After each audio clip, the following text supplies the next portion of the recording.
మరి సమర్పణను సాయం దీవించగలిగిన పెడుతున్నాను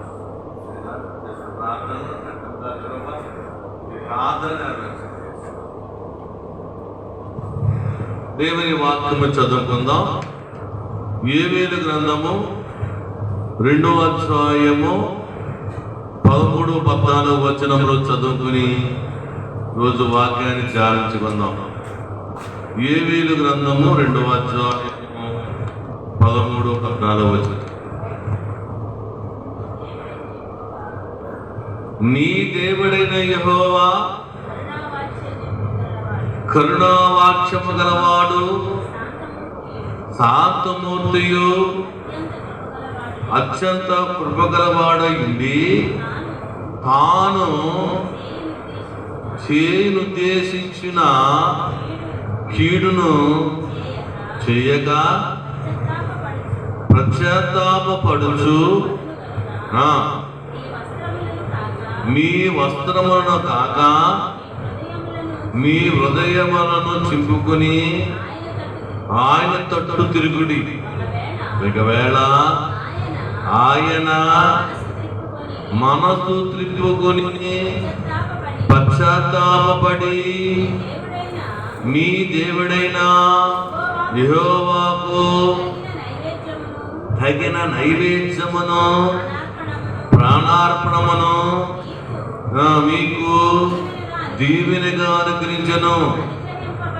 అనుగ్రహపడని ఎవడు చెప్పగలడు? చిన్న ప్రార్థన. మహోన్నతుడా, దయగల తండ్రి, వాక్యము బోధిస్తుండగా మీ ఆత్మని మా మీద దయచేయండి. వినిచిన బిడ్డలకైనా హృదయానికి అర్థమై భాగం కలిగజేయండి. నన్ను నీ సిలువ చాటును మరుగుపరుచుకోండి. నైనా మీరే మాకు మధ్యకు వచ్చి మాట్లాడమని యేసు వారి నామం అడుగుచి వేడుకుంటున్నాం తండ్రి. ఆమేన్. దేవునికి మహిమ కలుగునుగాక. ఇక్కడ అన్నాడు, పశ్చాత్తాపడు కనుక నీ వస్త్రములు కాక మీ హృదయములను చింపుకొనుడి, ఆయన వైపు తిరుగుడి. ఇలా చూడాలి.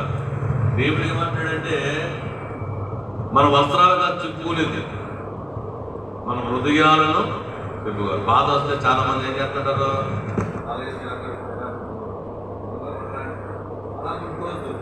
మీ హృదయాన్ని చింపుకో, మీ హృదయంతో ప్రార్థించండి. చాలా మంది మరి ఇలా కూడా చింపుకోకూడదు. ఏం చెప్పుకోవాలంటే వస్త్రాలు కాదు, నీ హృదయాన్ని చెప్పుకోవాలి. హృదయములు నలిగిన హృదయాలంటే దేవుడికి ఇష్టం. అందుకని కన్నీటి ప్రార్థన. కన్నీళ్ళు అంటే దేవుడికి ఇష్టం. నీళ్లు, కన్నీళ్ళు. ప్రియమైన సోదర సోదర, నీళ్లను చేదేని నీళ్లను మధురంగా మార్చాడు, నీళ్లను ద్రాక్షారసంగా మార్చాడు, కన్నీళ్ళు ప్రార్థన ఆలకించాడు. నీళ్లు కన్నీళ్లు అంటే ఆయనకి ఇష్టం. నీ హృదయం ఎప్పుడు ఎలా ఉండాలో ప్రార్థన చేస్తే కన్నీళ్ళు కాచాలి. వేదనతో, దుఃఖంతో ప్రార్థన చేయాలి. ప్రభా, నాకు ఏడుపు రావట్లేదు, నాకు కన్నీటి రావట్లేదు, నాకు నేర్పు అంటే దేవుడు పరిశుద్ధాత్మను మన మీదకి వస్తాడు. ఎప్పుడైతే పరిశుద్ధాత్మ మన మీదకి వచ్చాడో నీవు చెప్పరాని శక్యంతో మాట్లాడతావంట. నువ్వు చెప్పలేని శక్యం, నీవు ప్రార్థన వారు పెరిగిపోతాడండి. కన్నీటి ప్రార్థన, దుఃఖంతో ప్రార్థన చేస్తాడు. దేవుడికి మహిమ కలుగునుగాక. అలాగనే దేవుడు అన్నాడు, ఒకవేళ ఆయన మనసు తిప్పుకుని పశ్చాత్తాపడి నీ దేవుడిని యెహోవా తగిన నైవేద్యము అర్పించిన అనగా నీకు దీవెనగా అనుగ్రహించిన అననివాడు ఎవడు? అలా చూడాలి. అంటే నువ్వు నైవేద్యం ఏం చేయాలంటే నైవేద్యమును ప్రాణార్పణంగా చేయాలి.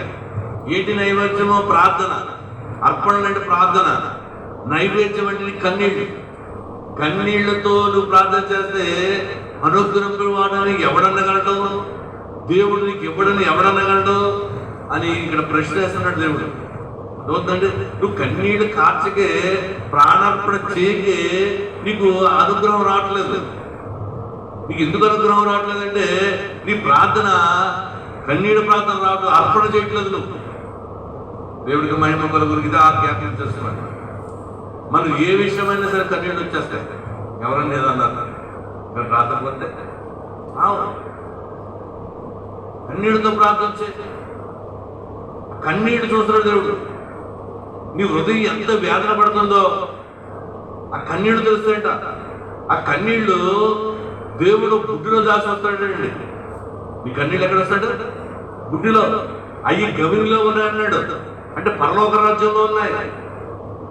నీ కన్నీళ్ళు ఏది వేస్ట్ అవ్వదు, ఒక బొట్టు కూడా వేస్ట్ అవ్వదండి. ఎక్కడ ఉంటాయంటే ఒక బుడ్డిలో దాచాడంటే సమయం వచ్చినప్పుడు దాన్ని తోక వేస్తాడంట, దాన్ని తగ్గట్టుగా నీకు సహాయం చేస్తాడు. నువ్వు ఇతర దగ్గర కాస్తావు కన్నీళ్ళు మన చుట్టాల దగ్గర లేదా మన బంధువుల దగ్గర, అయ్యా నాకు ఎలా జరిగింది, నాకు ఎలా జరిగింది, అవి వేస్ట్ అయిపోతాయి. అవి వేస్ట్ నీళ్ళు వృధాగా పోతే కిందకి. ఆ కన్నీళ్ళు చేసే దగ్గర నువ్వు ఏడుపేది చేసే దగ్గర అప్పుడు నాకు ఏం చేస్తే అప్పుడు ఏమిటంటే దానికి వాల్యూ ఉంటుందంటే దాన్ని విలువ కడతాడట. దేవుడికి మహిమ కలుగుతున్న వాక్యం ఉంది, ఆ నీళ్లు గమనించే ఉంటాయని చెప్పాడు. దేవుడికి మహిమ కలుగును గాక.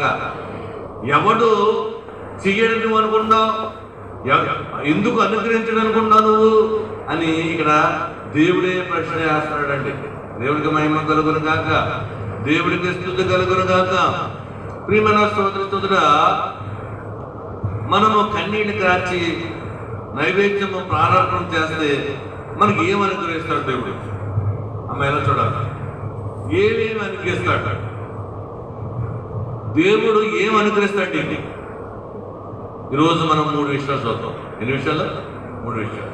నువ్వు కన్నీళ్ళు ప్రార్థన చేస్తే, నువ్వు కన్నీళ్ళు అర్పణ చేస్తే దేవుడు నీకు ఏం అనుగ్రహిస్తాడో ఒక 3 చూద్దాం. దేవునికి మహిమ కలుగును గాక, దేవునికి స్తుతి కలుగును గాక. ఎజ్రా గ్రంథము 7వ అధ్యాయము 6వ వచనము. ఎజ్రా గ్రంథము 7వ అధ్యాయము 6వ వచనము.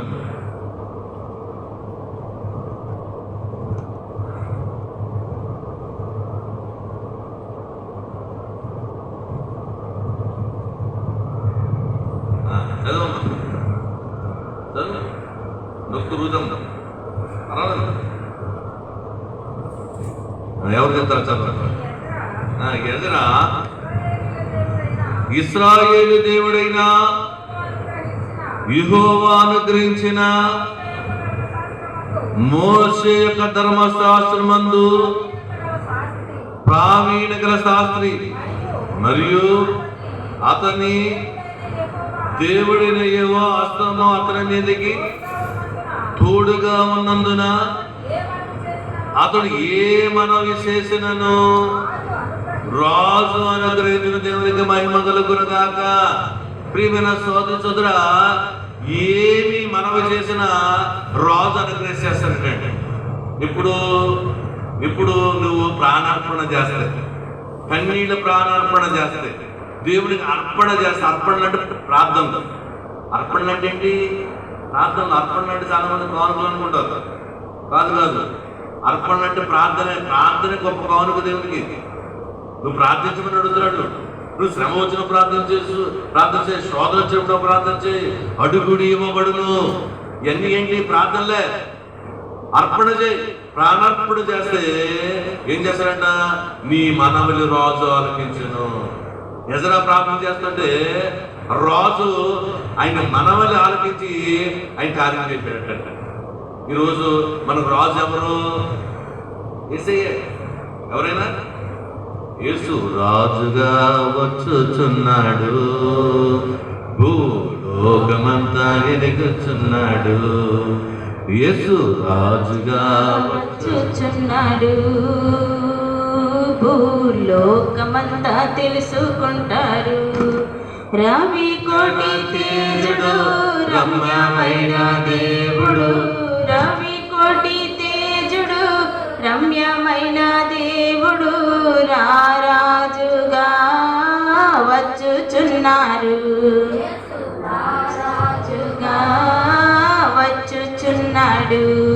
యేసు రాజుగా వచ్చుచున్నాడు.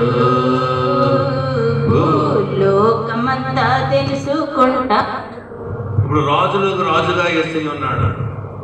రాజసింహాసనం రాజుగా వచ్చేది ఎప్పుడంటే 1000 శాంతి పరమర వస్తాడు. ఎప్పుడు వస్తాడు? 1000 శాంతి పరమర. 7 ఏళ్ల శ్రమలు అయిపోయాక అందులో ఉంటుంది శరణం.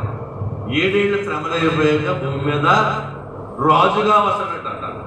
తీసుకువెళ్ళిపోయిన మనల్ని మళ్ళీ పరిశుద్ధులుగా తీసుకొస్తాడు, యాజకులకు తీసుకొస్తాడట. మనం రాజులుగా వస్తాడా?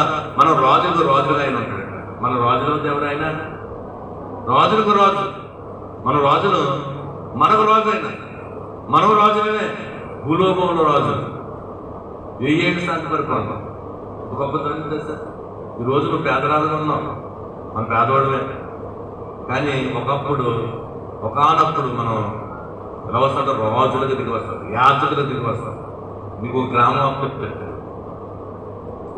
అప్పచెప్తాడు, ఇనప దండాలు ప్రతి మోకాళ్ళు యేసు నామం చేయాలని ఆజ్ఞాపిస్తాడు. చెయ్యి, నీకు ఇచ్చిన అధికారం. ఆ రోజు అంటే 7 శాంతి పరపంలో భూమి ఎరువు లేకుండా పడుతుందట. గుమ్మడికే మన చర్చ అంత సమృద్ధి అయిన పంట దేవుడు పుష్కలంగా దిగించేస్తాడు భూమిని.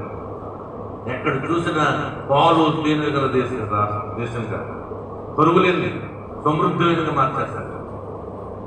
అప్పుడు నువ్వు పరిపాలిస్తావు. ఇప్పుడు చేసిన భక్తి, ఇప్పుడు చూసిన కన్నీళ్ళు ఏది అర్థం కాదు. మళ్ళీ ఎలా వస్తాం? మనం చనిపోయిన మనం పరలోకంకి వెళ్ళిపోతాం. దేవుడు ఎంతబడినప్పుడు మళ్ళీ వచ్చినప్పుడు ఆయన దిగి వస్తాడు. దిగి వచ్చినప్పుడు రాజులుగా దిగి వస్తాడు. ఆయన ఎక్కడ దిగి వస్తాడు తెలుసా? ఒలీవ కొండ మీద దిగి వస్తాడు.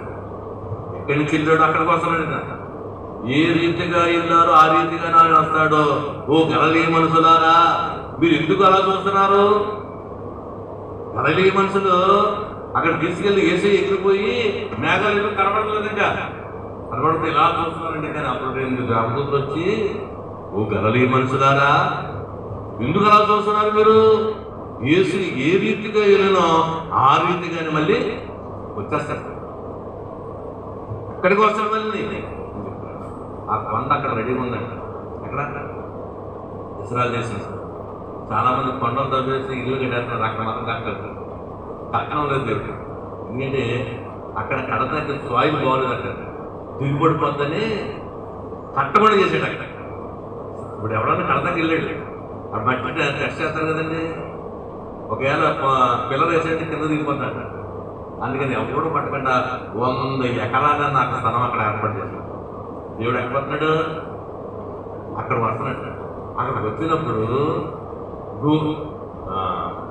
ఏదో అది అరమకొద్దు ఏదో అప్పటికి ఇక్కడ సాతాను పరిపాలిస్తాడు. ఎక్కడ? ఇక్కడ భూలోకంలో అంత్యక్రీస్తు, అబద్ధ ప్రవక్త, సాతాను, ముగ్గురు.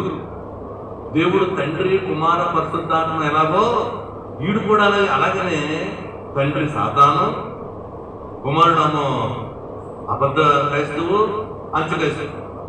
ఈ ముగ్గురు కూడా తండ్రి, కుమార, పరిశుద్ధాత్మ ఏమంటారంటే ఇక్కడ అంటే దేవునిలాగే చేస్తారని ఆడ ఆలోచన.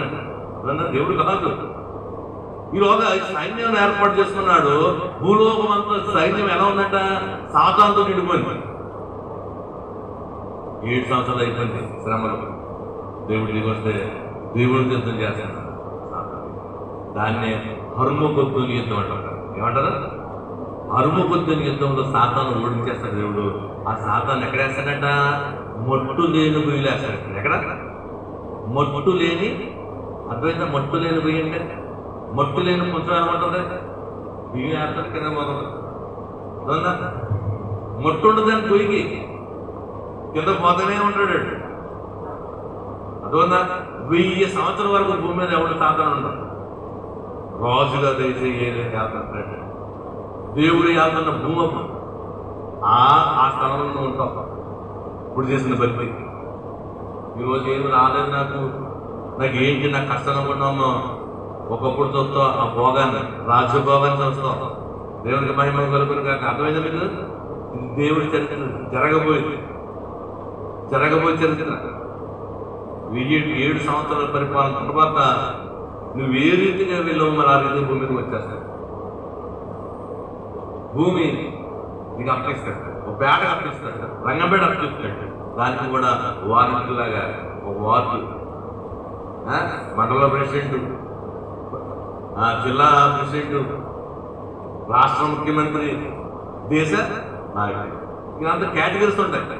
అంటే ఎవరికి తగ్గ జీతం ఇస్తారు తెలుసా? నీ విశ్వాసాన్ని బట్టి నీకు జీతం ఉంటుంది, నీ కిరీటం. అది ఏ కిరీటము? నీ పనిని బట్టి, నీ భక్తిని బట్టి, నీ కన్నీళ్ళని బట్టి తూకం వేస్తాడు అక్కడ. అప్పుడే ఈరోజు మనకి ఏమీ కనబడట్లేదు, కానీ ఒకప్పుడు అదే నిరీక్షణ అంటారు. జరగబోయేది నమ్మిదే విశ్వాసం, జరిగిపోయింది నమ్మది విశ్వాసం కాదు. తోమన్ ఏమన్నాడు యేసు వారు? చూసి నమ్మిన వారు కంటే యేసుక్రీస్తు వారు మనం చూసామా? సిలివేసమంటారు చూసామా? మనం నమ్ముతున్నాం. చూసి నమ్మలేదు అంటారు ఎవరు? తోమ. అలా అన్నాడు దేవుడు, చూసి నమ్మిన వారు కంటే చూడకుండా నమ్మిన వారు దేవునికి మహిమ కలుగును గాక. మనం ఎవరు తెలుసా? దేవుని దృష్టిలో ధన్యులు. మనం చూడలేదు కానీ దేవుడు ఉన్నాడు. ఆయన యేసువారు మన కోసం ఇలువేయబడ్డారు, మన కోసం రక్తం కార్చని ఏడ్చడం చూసావా? అదే చూడకుండా నమ్మడం, అదే విశ్వాసం. దేవుడికి మహిమ కలుగును గాక, దేవునికి స్తుతి కలుగును గాక. ప్రియమైన మొదటి యోహాను 5వ అధ్యాయము 13వ వచనం. ఎక్కడ గారు వింటున్నారా? మొదటి యోహాను పత్రిక 5వ అధ్యాయము 13వ వచనం.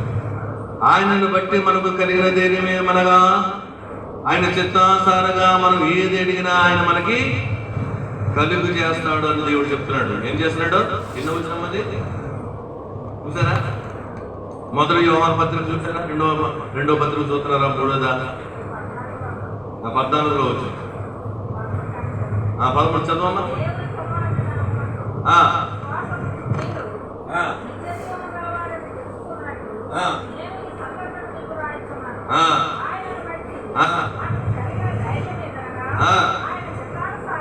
ఆయన చిత్తానుసారంగా మనం ఏమి అడిగానో ఆయన మనవి ఆలకించిన దేవునికి మహిమ కలుగును గాక.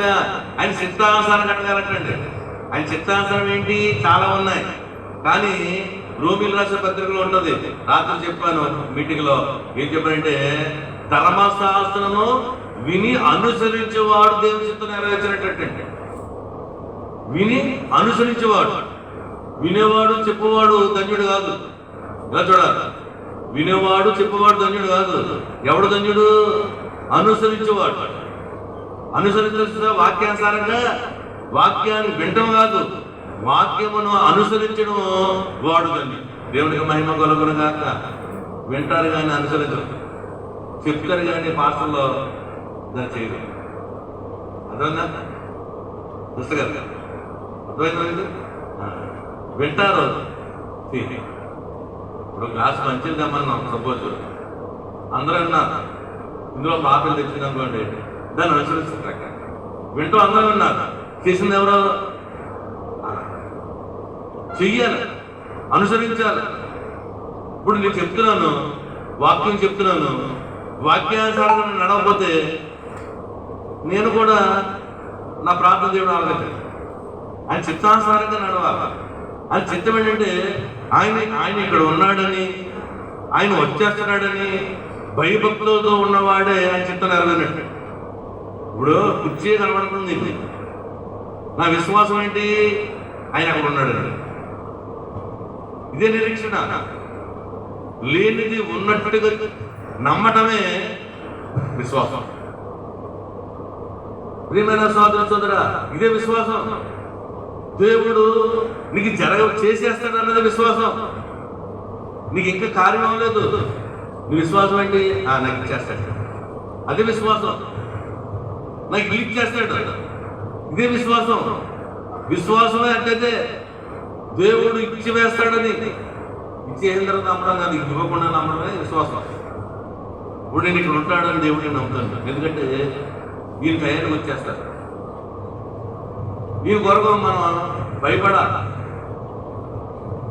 చూసుకుంటాడే. నిర్లక్ష్యంలో ఉన్నావా, భయంతో ఉన్నావా?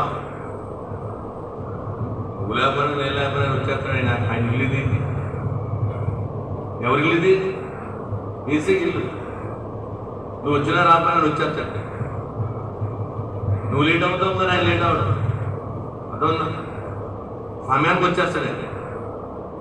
నువ్వు లేట్ అవుతావు కానీ ఆయన లేట్ అవడం. ఆయనకి అదే పని. అందుకని మనం ఏం చేయాలంటే ఆయన చిత్తానుసారంగా అడగాలంటే. ఆయన చిత్తం ఏంటంటే భయముతో భక్తితో ఉంటారు. దేవుని సన్నిధికి వచ్చినప్పుడు వేరే ఆలోచన కలిగి ఆయన మీద దృష్టి, ఆయన మాట మీద దృష్టి, ఆయన ఏం చెప్తున్నాడో ఆయన మీద దృష్టి పెడితే నిన్ను దేవుడు దీవిస్తాడు, ఆశ్రయిస్తాడు. అలా పెట్టబెట్టం అనుసరిస్తావు. ఎలా కాబట్టి రేపు అనుసరిస్తావు. నేను అనుసరించకపోతున్నానండి, ఎవడో అనుసరించిన గమని. కానీ గుంటుండి ఏం చేస్తానంటే నేను అబద్ధం ఆడినండి. ఆడిదానివే ఒక మాన ఏం చేస్తుంది? ఏంటమ్మా అలా చేస్తున్నావు? గర్తిస్తుంటాడు దేవుడు. రానంట, నేను రానమ్మా. అవునంటే అవును, కాదంటే కాదు. కొంతమంది అంటారు అవునంటారు, కాదంటారు. ఈసారి నువ్వు వాక్యానుసారంగా నడుస్తున్నావు, అమ్మ నేను రాను ఖచ్చితంగా చెప్పేస్తాను. ఎందుకంటే దేవుడు నువ్వు నిలుపుతున్నాడు, నిన్ను ఆ రీతికి తీసుకొచ్చేస్తాడు. ఇప్పుడు ఎంకన్నా ఉన్నాడు, రెండు ఏద్దామంటే రానంటాడు. అంటాడు. ఇప్పుడు అన్నాడు, మరి నేను మానేయాలని అన్నాడు. మానేయలేదా? మానేదేంటి మరి? వెళ్తాడా? వెళ్తే పక్క నుంచి అంటాడు దేవుడు, ఏంటయ్యా ఎంకన్నా ఏం చేస్తున్నావు నువ్వు? నిన్ను బాగు చేశాను, నువ్వు స్వస్థపరిచాను, నువ్వు చేసేది ఇదా అంటే వెనక్కి వచ్చేస్తాను. వెనకరాడా? ఎందుకంటే ఎలబుద్దావు మహా తాగుబోతులు మానేశారు. చాలా మంది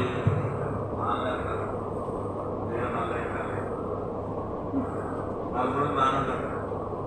వాడికి వెళ్ళి ఆక్యుపేషన్ అంటే ఆ కింద వేసేస్తారు పోలోమంటారు.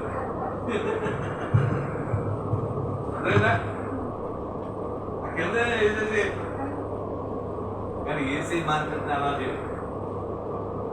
ఏసీ ముట్టుకుని మాన్పించాడా మళ్ళీ మంచోడు కాదు. మళ్ళీ అన్నా మంచోడికి చూసా చాలా మంది సాక్ష్యాలు విన్నాను. గజ్జ తాగుబోతుంది దేవుడు మార్గం అయింటారు. దేవుడి మహిమ కలుగుతాడు. ఆయన చిత్తానుసారమా దేవునికి మహిమ కలుగుతాడు. ప్రార్థన మనకి జవాబిస్తాడు. ఏం అనుగ్రహిస్తాడు? అయినా ప్రార్థనకి జవాబిస్తాడు. నువ్వు పశ్చాత్తాపడి ప్రాణార్పణగా ఆయనకి ఇస్తే నీకేమిస్తాడా? ప్రార్థనకి జవాబిస్తాడు. నువ్వు ఏం చేస్తావో దానికి జవాబు ఇచ్చేస్తాడు. అవుతుందా? అవుదా? ఎన్నాళ్ళు అవుతుంది? ఇప్పుడు చేస్తాను కూడా తెలియదు నీకు చెప్పేస్తాడు. దేవునికి మహిమ కలుగును గాక. రెండోది ఏం చేస్తాడో చూద్దాం. ప్రసంగి గ్రంథము 2వ అధ్యాయము 26వ వచనము. ప్రసంగి గ్రంథము 2వ అధ్యాయము 26వ వచనము. ఏలయనగా దైవ దృష్టికి మంచివాడుగాను నుండువానికి జ్ఞానమును తెలివిని ఆనందం అనుగ్రహిస్తాడంటే. ఏమనుగ్రహిస్తాడు? ఆనందం. ఏం చేస్తాడమ్మా? ఇలా చూడాలి. ఆనందం ఎక్కడ దొరుకుతుందా? ఏ షాపులో దొరుకుతుందా? ఏ షాపులో తెచ్చుకోవచ్చు, కానీ దొరకదు. ఎక్కడ దొరుకుతుంది? దేవుడి దగ్గర మాత్రమే దొరికింది ఆనందం. నువ్వు ఎక్కడ కొనలేదు. కొనుక్కున్నాడు, చాలా మంది కొనేసుకున్నారు. కోటీసుకొని ఉన్నారు, కేజీలు కొనేసుకున్నారు. ఏంటి ఆనందాన్ని అమ్మడం ఎక్కడ? యేసు మాత్రం ఇచ్చేది ఆనందం అంటే. ఆ ఆనందం ఎప్పుడు వస్తుంది అంటే నువ్వు వస్త్రములు చింపుకునుకోగా, హృదయాన్ని చింపుకుంటే, నీ కన్నీళ్ళు అర్పణ చేస్తే, కన్నీడుతో నువ్వు ప్రార్థన చేస్తే జ్ఞానమును తెలుగుని ఆనందం కూడా నీకు ఇస్తాడట. ఎన్ని ఇస్తున్నాడు? 3 ఇస్తున్నాడు. ఆనందము, జ్ఞానము, తెలివి. నువ్వు ఎలా మసలాలో, ఎలా ఉండాలో, నువ్వు ఎలా ఎగ్జామ్ రాయాలో అన్ని దేవుడు చెప్తాడు. ఇప్పుడు చేస్తే నీ ప్రాణార్పణ చేస్తే, అర్పణలు చేస్తే, ప్రార్థన చేస్తే, కన్నీడు ప్రార్థన చేస్తే, నీ వస్త్రాలు కాకుండా నీ హృదయాన్ని చెప్పుకుంటే దేవుడు అనుగ్రహించేది ఆనందాన్ని అనుగ్రహిస్తాడు. డబ్బులు లేదండి ఆనందం. డబ్బు ఉంటే ఆనందం ఉందా? డబ్బు లేదు ఆనందం లేదు. కోట్లు సంపాదించారు, ఇంటికాడ భార్య భర్తల పాప. కోట్లు సంపాదించారండి, ఇంటికాడ శాంతి ఉండదు, ఇద్దరుగా పడదు, ఇద్దరు మాట పడదు, శాంతి ఉండదు. ఎందుకు వచ్చాము ఇంటికంటే, ఎందుకు ఈ జీవితం అనుకుంటుంటారు. ఆనందం ఎక్కడ ఉంటుందంటే రూపాయలు ఉండదు, దేవుడితేనే ఆనందం కలుగుతుంది. చాలా మంది ఇక్కడ ఉంటారు, ఇక్కడ యాప్ చెట్టు అక్కడ చాలా మంది గుడి చేసుకుంటుంటారు. అంటే అటు తిరుగుతుంటారు కదా, ఎంతో ఆనందం ఉంటుంది. డబ్బు ఉండదు, సంతోషంగా. సంతోషం అనేది డబ్బులో కాదు, మన తత్వంలో ఉంటుంది. ఆ దేవుడు ఇస్తేనే మనము దేవుడికి మనం కాక జ్ఞానం. జ్ఞానం ఎవరు ఇవ్వాలి? నువ్వు చదువుని మాత్రం నీకు జ్ఞానం వచ్చేది. నీ డిగ్రీ చదవాలండి, నీ డిగ్రీ చదివేశానండి, మీకు జ్ఞానం వద్దండి. నీ జ్ఞానం ఎందుకు పనిచేది? బైబిల్ జ్ఞానమే అదొద్దండి. 10th క్లాస్ పోయారండి రైట్ బ్రదర్స్ మంది, అతను విమానం కనిపెట్టాడు. అంటే ఈ జ్ఞానం దేవుడిచ్చిన జ్ఞానం. ఇశ్రాయేలు ప్రజలు మేడ మీద, మన మేడ ఉంటుంది కదా, మేడ మీద వ్యవసాయం చేస్తుంటారు. జ్ఞానం మేడ మీద మట్టేసి మట్టిలో ఊరు పడిస్తారు. అక్కడ కాయగూరలు అయ్యింది, ఎరువేరండి అన్నారు. ఎరువేరు అదంతా కొండ ప్రాంతం, నీరు దొరకదు అక్కడ. కానీ నీరు సమృద్ధిగా ఎత్తున్నాడు అక్కడ. మంచి నీరు ఎలాంటిదంటే సమృద్ధమైన నీరండి. ఆ నీరు పంట అంటే ఒకటి విస్తారంగా వంకాయలు కాస్తాయి, విస్తారమైన ఆనపకాయలు కాస్తాయి. అలాంటి పంటను అక్కడ తీసుకుంటారండి. అదంతా జ్ఞానం. అర్థమవుతుందండి. ఈ లైట్ కనిపెట్టాడు ఎవరో? ఒక క్రైస్తవుడు, చదువులేను, ఆపరేషన్ చేస్తున్నారు మత్తు ఇచ్చి. ఆ మత్తు కనిపెట్టింది ఎవరో? ఒక క్రైస్తవుడు. ఆది కాలంలో చూసి ఆదామును గాఢ నిద్ర కలిగించి అక్కడి నుంచి తీసి అమలు చేసాడన్న మాటను చూసి, అంటే మనిషిని గాఢ నిద్రలో పంపించేసి ఏం కోసేసినా పర్వాలేదు మాట అని అతను ఆకులతో వనములతో మత్తు మంది అయితే, ఆ మత్తు మందు వల్ల ఈరోజు ఏమవుతుందంటే చేయి తీసేది అవుతుంది, కనబడుతుంది. గుండె తీసుకుండి మార్చేస్తున్నారు, తిరగట్లేదు. హాస్పిటల్కి వెళ్తున్నాడు, నాకు ఏమైందంటే తిరిగి వచ్చి, బాబు నీ గుండె తీసి గుండె ఇట్టానంటే అటు గుండె తీసేసారా? గుండె తీయటాడు మామూలా నీ ఎముకల మీద పెడతారంట. ఊళ్ళో ఉంటుంది కదా, ఆ ఊళ్ళో ఉంటుందంటే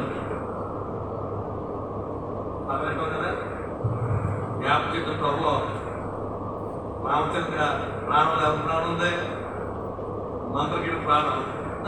మా నాన్న అంట, మన చిన్నప్పుడు కథ చెప్పంటే ఆ మాట అంటే మన ముందు ఎక్కడ ఉందంటే ఎముకలు లోన, ఊళ్ళోన దాన్ని కట్టుకుని రావాలి. దాన్ని కట్ చేయాలంటే ఎముకలు కట్టాలి. ఊరిని కట్ చేసి బైపాస్ సర్జరీ చేస్తారు. ఏమి తెలియదండి.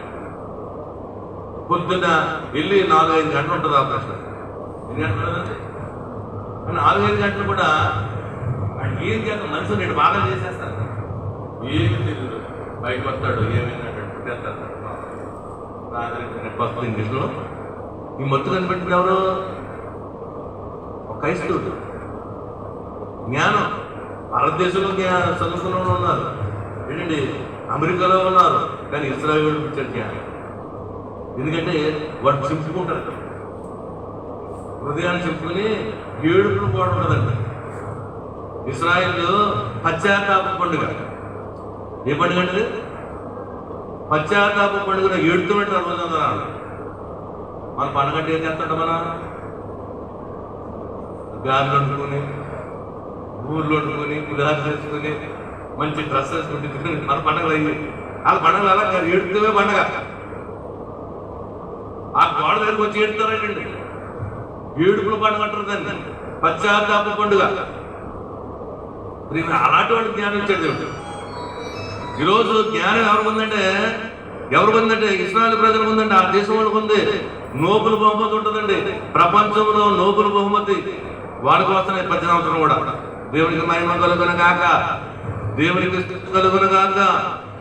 ఏమనుగ్రహిస్తాడు? ఆనందం అనుగ్రహిస్తాడు, జ్ఞానం అనుగ్రహిస్తాడు. చూడండి, మొదటి దశలోని పత్రిక 1వ అధ్యాయము 16వ వచనము.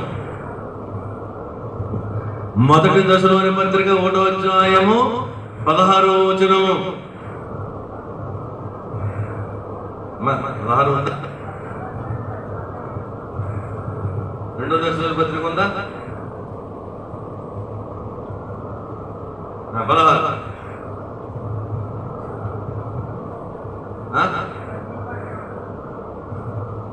పరిశుద్ధాత్మ వలన కలుగు ఆనందంలో ఉపద్రవమందు నంగీకరించుటకు దేవునికి మహిమ కలుగును గాక. అయితే దేవుడు ఏం చేస్తున్నట? పరిశుద్ధాత్మకు కలుగు ఆనందంతో గొప్ప ఉపద్రవం. ఆ పరిశుద్ధాత్మ దేవుడు ఏం చేస్తాడు? మనకి ఆనందం కలిగజేస్తాడు. ఏం చేస్తాడు? ఎవరు కలిగజేస్తాడు? అది పరిశుద్ధాత్మ దేవుడు. అర్థమవుతుందండి? దేవుడు మనల్ని ఆవరించి మనల్ని ఆనందింపజేస్తాడంట. ఒకసారి ఇలా చూడాలి, ఇలా చూడాలి. దేవుడికి వచ్చిన గుండెలోని ఆనందం అంటే ఒకసారి నీ హృదయాలు ఏమనిపిస్తుంది?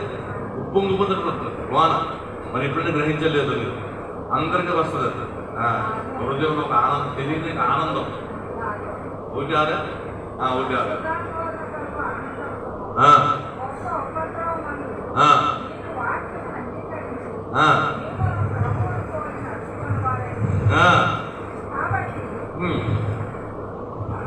చాలు చాలండి. ఈ పరిశుద్ధాత్మ ఆనందం కలిసి నేను కొత్తలో కూడా నేను అనుభవించాను. ఆ కొత్తలో కూడా నాకు ఏమన్నా ఏంటి ఇంత ఆనందం ఉందండి అంటే దేవుళ్ళలోకి వచ్చినప్పుడు ఎంతో ఆనందం ఉంది. ఇది ఎవరిచ్చే ఆనందం అంటే పరిశుద్ధాత్మ దేవుడు. నీ లోన దేవుడు ఎప్పుడైతే నీ హృదయంలోకి వచ్చాడో నీ హృదయం ఎలా ఉంటుందంటే ఉప్పొంగిపోతుందంటే అది కనిపెట్టుకోవాలి. మనం దేవుడు వచ్చిన ఈ హృదయంలోకి వచ్చిన దేవుణ్ణి మనం ఏం చేసుకోవాలి? నిలబెట్టుకోవాలి, పంపించకూడదు. ఈ హృదయంలో చెడు ఆలోచన తీసేసుకోవాలి, చెడు తలములు తీసేసుకోవాలి. మంచి ఆలోచన కలుగుంటే దేవుడు మన హృదయంలో. అందుకనే నీకు కలిగిన దాన్ని గట్టిగా పట్టుకో. నీకు కలిగింది ఏంటంటే ఆనందం కలిగించాడు దేవుడు. ఆ ఆనందం గట్టిగా పట్టుకో, వాక్యాన్ని గట్టిగా పట్టుకో, ప్రార్థన గట్టిగా పట్టుకో. అప్పుడు ఏముంటుంది? అది నీ హృదయంలో వాక్యం అంటే అనాలోచన రాదు. చూద్దండి, నీ హృదయం వాక్యంతో నింపేసుకోవాలి. వాక్యంతో నింపేసుకుంటే నీ కార్యం ఉండదు. ఇప్పుడు ఇందులో వస్తే సాధారణ వస్తే ఇంత కార్యం ఉంటుందా? గదుపుల్లో అయిపోయింది. ఇంకోటి ఎవరొస్తారా? ఎవరా? ఈ హృదయం అని కలిసి దేవునితో నిండిపోయిందనుకోండి, అంటే వాక్యంతో నిండిపోయిందనుకోండి. వాక్యం అంటే ఎవరు? దేవుడు. ఆది యందు వాక్యం ఉండను, ఆ వాక్యమే దేవుడి యొక్క ఉండను, ఆ దేవుడే శరీరధారిగా మన మధ్యకి తలుపు యొక్క తడుతున్నాను అంటాడు. తలుపు అంటే నీ హృదయం దగ్గర. ఎవడైతే ఆ తలుపు చేస్తాడో నేను వాడు కలిపి భోజనం చేస్తా ఉంటాడు. అట్లా లోన్ ఉంటారు కదా. యేసులో ఉంటారు, యేసులో వారు లోన్ ఉంటారు. యేసులో వారు లోన్ ఉంటే ఏ సాతాను ఏమి చూడలేదు, ఏ చెడు ఆలోచన రాదు, ఏ చెడు తలంపు రాదు. ఆ దేవుడు ఇచ్చాడు చాలులే, ఇవ్వకపోయినా పర్లేదులే అన్నట్టు అయిపోతూ ఉంటాడు. ఇవ్వకపోయినా పర్లేదండి. కష్టం వచ్చిందా? కష్టం వస్తే రానే, ఆపదలు వస్తే కష్టాన్ని ఆపద వస్తుంది. 2 రోజులు వెళ్ళిపోతాడు. నాకేంటి శ్రమలు నీకు అపకారమే కానీ ఉపకారమే కానీ అపకారం కాదు. ఉపకారమే కానీ అపకారం. శ్రమల వలన నువ్వు శుద్ధీకరించబడతాడు. శ్రమల బాప్తిసం కావాలండి. ఎన్ని బాప్తిసాలు ఉన్నాయి మనకి? 3. ఒకటేంటి? నీళ్ళ బాప్తిసం. 2వది పరిశుద్ధాత్మ బాప్తిసం. 3వది శ్రమల బాప్తిసం. ఇది సాధారణంగా ఉంటుంది, చెప్పలేదు. నీళ్ళు బాప్తిసం అంతేనండి. నీళ్ళు బాప్తిసం తర్వాత కొన్నాళ్ళు పరిశుద్ధాత్మ పొందుతారు. అంటే ఆత్మ లేని ఉన్నవాడు సువర్ణము అగ్ని చేత ఎలా పరీక్షించబడి శుద్ధవుతుందో అంతకంటే గొప్ప భాగ్యవంతుని విశ్వాసము ఈ శోధన వల్ల పరీక్షకి నిలబడి ప్రభు వచ్చినప్పుడు మెప్పుయు ఘనతయు మహిమయు పొందుకుంటే కారణమవుతుంది. ఏది? శ్రమ. నీ విశ్వాసిని శ్రమ ప్రభువు ప్రత్యక్షమైనప్పుడు మెప్పుయు ఘనతయు మహిమ అగుటకు కారణమవుతుందంట. సువర్ణ అగ్నిలో పడేసినప్పుడు ఎలా శుద్ధి అవుతుందో దానికంటే విలువైనది నీ విశ్వాసం. నువ్వు శుద్ధినవ్వాలి. ఈ పరీక్షలో నిలబడితే, ఏ పరీక్ష? ఈ శోధన పరీక్ష. యోబు నిలబడ్డాడు, నిలబడలేదా? మనం నిలబడితే మనం ఏమవుతామంటే యేసుక్రీస్తు వారు ప్రత్యక్షమైన అంటే రెండో రాకడ ప్రత్యక్షమైనప్పుడు నీకు తెలుస్తుందంట. ఓహో, శ్రమను తట్టుకుంటే ఇంత భాగ్యం వచ్చిందా, మెప్పుయు ఘనతయు మహిమను కారణానికి అది కారణం అవుతుంది అని దేవుడు చెప్తున్నాడు. అందుకనే శ్రమలు కోరుకోవాలి. శ్రమలో నాకు శృంగారం, శ్రమలో నా ఆత్మకి హారం, శ్రమలే శృంగారం, నన్ను శృంగారంగా మార్చేసింది శ్రమలు. మనం అంటే శ్రమలు ఏంటండి? శ్రమలు తట్టుకోలేకపోతాం, మనం దిగజారిపోతాం. శ్రమ వద్దు బాబు, నాకు శ్రమ వద్దు నాకు అంటాం. శ్రమ కోరుకోమంటాడు దేవదాసు. శ్రమ నీకు శృంగారంగా మార్చేస్తాడు. యేసుక్రీస్తు ప్రత్యక్షమైనప్పుడు అది ఘనతయు మహిమకు కారణమవుతుంది. ఒకసారి ఆలోచించుకున్న దేవునికి మహిమ కలుగుతుంది కాక. శ్రమ వచ్చిందని ఎప్పుడు భయపడతాడు. అమ్మా, బాధ వస్తుంది, అది నీకు శృంగారంగా మార్చడానికి. శ్రమ లేకపోతే నువ్వు కన్నీళ్ళు కలుస్తావా? శ్రమ లేకపోతే నువ్వు మోకరిస్తావా? శ్రమ లేకపోతే దేవునికి వస్తావా? శ్రమ ఎందుకంటే నిన్ను బాగు చేయటానికి, నీలో ఉన్న కర్మాన్ని తీసివేయటానికి, నీలో అసూయను తీసివేయటానికి, నీలో ఉన్న ఇతరులను కడిగేటండి దేవుడు. ఇప్పుడు గర్వం ఉన్న ఎదుగుకి ఏం చేస్తుంది? వాళ్ళకి ఏం చేస్తారు? గర్వం పొడుస్తుంటుంది. అయితే ఏం చేస్తారండి? ఏం చేస్తారు? పొడిచి ఎందుకు ఏం చేస్తారు? వీళ్ళు వాళ్ళకి ఏం చేస్తారు? ఎందుకు వేస్తారు? పందులు దీనికి గర్వం ఎక్కువైపోయిందని, దీనికి గర్వం అనసాలని కొన్ని రోజులు వేసిందా ఆ గర్వం అలసిపోతాం. అప్పుడే శ్రమ లేకపోతే మనం నిలబడతామా? దాంట్లో వేసేస్తారు. నాకేంటండి ఎక్కడ అనసాలని పెట్టేసి ఇదండి వేసి వేస్తాడు. కాళ్ళకి వేస్తాడు బంధాలు. గర్వంతో ఉప్పిపోతున్నాం అనుకో, వేస్తాడు బంధం. శ్రమ రప్పిస్తాడు, శోధన రప్పిస్తాడు, కుంగుబలి చేస్తాడు. వేసే హీరోని చేయగలడు, హీరోని కూడా పట్టణాన్ని కూడా చేసేయగలడు. ఇప్పుడు మనం ఎలా ఉండాలంటే శ్రమ వచ్చినప్పుడు ఎట్లంటే వెనక్కి చూసుకోవాలంట. నేను ఏం చేశాను? ఏ పొరపాటు చేశాను? నా కాళ్ళకు బంధం వేసిన సీటయ్యా, నేను ఏ పొరపాటు చేశాను? దేవునికి ఇష్టంగా ఏం చేశాను, ఇష్టం లేదు ఏం చేశాను? ఒకసారి వెనక్కి చూసుకుని, ఓ నేను చేసింది ఏదో ఉంది, ఏదో రాంగ్ చేశాను, దేవుడు నాకు బంధం వేసేసాడు, శ్రమ రప్పించాడు, శోధన రప్పించాడు, నేను ప్రార్థించాను. బాప్తీసం అయిపోయినట్టంటే ఇలా చూడాలి. బాప్తీసం అయిపోయినట్టే చుట్టూరు కంచి వేస్తాడు దేవుడు, రక్షణ కంచి. అర్థవుతున్నా? ఆ కంచి ఆయన తీయాలి. సాతాన్ని దగ్గర రావాలంటే అనుమతి ఎవరు ఇవ్వాలి? దేవుడు ఇవ్వాలి. దేవుడు ఇస్తేనే నేను శోధిస్తాడు ఆ సాధారణ వచ్చి. దేవుడు ఇవ్వలేదు. అప్పుడు అంటాడు, నీ చుట్టూరు కంచేస్తే నువ్వేదో పొరపాటు చేస్తాను సాధారణంగా కంచేస్తాడు.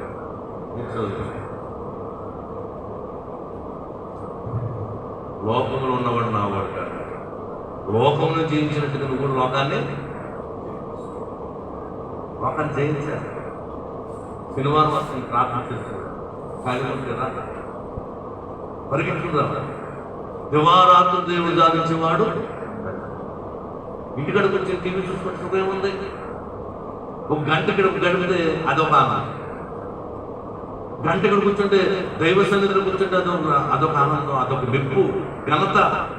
దేవుడి ఇస్తాడు. దేవుడికి మహిమ కలుగును గాక, దేవుడికి స్తుతి కలుగును గాక. మూడోది 2వ దశలోని పత్రిక 3వ అధ్యాయం 16వ వచనం. 3వ అధ్యాయం 6వ వచనం చూడండి. 16 లేదంటారు కదా, 3వ అధ్యాయం 16 ఉందా? సమాధానకర్తయగు ప్రభు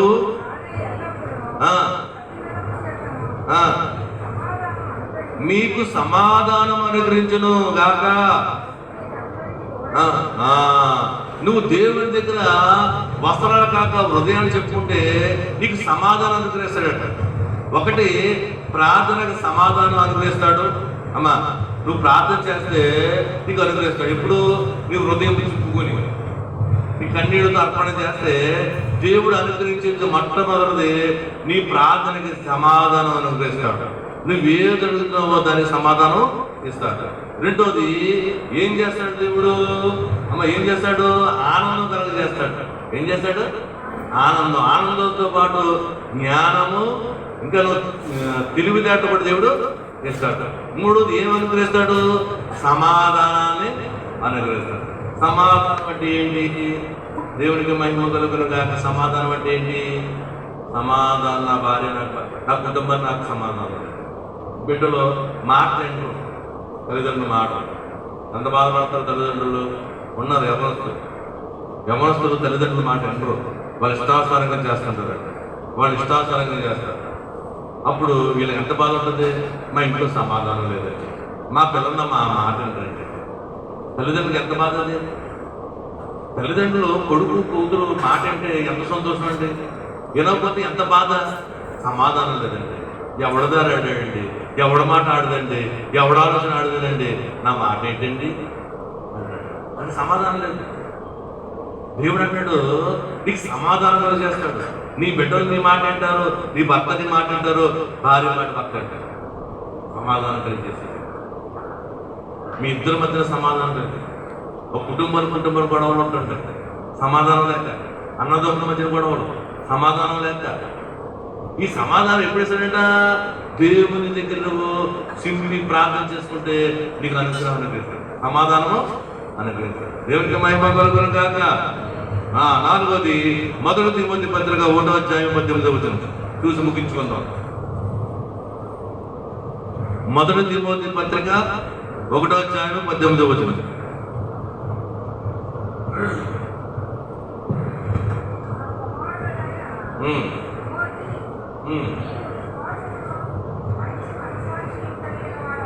అమ్మ 1వ అధ్యాయము 2వ తిమోతి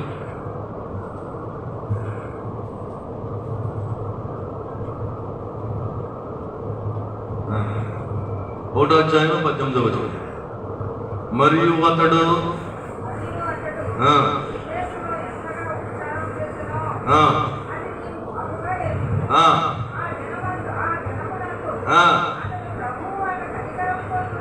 ప్రభు వలన కనికరమ పొందినట్లు ప్రభు అనుగ్రహించిన దేవునికి మహిమ కలుగును గాక. కనికరం అనుగ్రహిస్తాడంటే ప్రభువు నీ మీద కనికరం అనుగ్రహిస్తాడు. ఎప్పుడు? నీ వస్త్రాలు కాక నీ హృదయం చెప్పుకున్నప్పుడు. కన్నీటి ప్రార్థన అంత వాల్యూ ఉంది. ఇప్పుడు 7 మెట్లు ధ్యానం చేస్తాం. ఇవన్నీ పొందుకోవాలంటే కన్నీటితో ప్రార్థన. నీ ప్రార్థన సమాధానం ఏమవుతుంది? నువ్వేం చేస్తున్నావో దాని సమాధానం. 2 నీ జీవితంలో ఎప్పుడు చూడ ఆనందం కలిగజేస్తాడు. ఎప్పుడు నీ కన్నీటితో ప్రార్థన. 3వది నీకేం కలిగజేస్తాడు? సమాధానము కలిగజేస్తాడు. నీ ఇంట్లో సమాధానం లేదమ్మో, నీ సమాధానం కలిగజేస్తాడు. 4 నీ మీద కనికరం చూపిస్తాడు. ఏం చూస్తాడు? ఆ బిడ్డ ఏడుస్తుంది, ఆ బిడ్డ కన్నీళ్ళ తర్వాత కనికరం చూపిస్తాడు. దేవుడికి మహిమ కలుగును. ఎన్ని విషయం చెప్పాడు? 4 నువ్వేం చేస్తావు విషయం చెప్పాడు అంటే, ఇదిగో నీ వస్త్రముల కాక నీ హృదయం చెప్పుకుంటే దేవునికి అనుగ్రహించే అనుగ్రహాలు.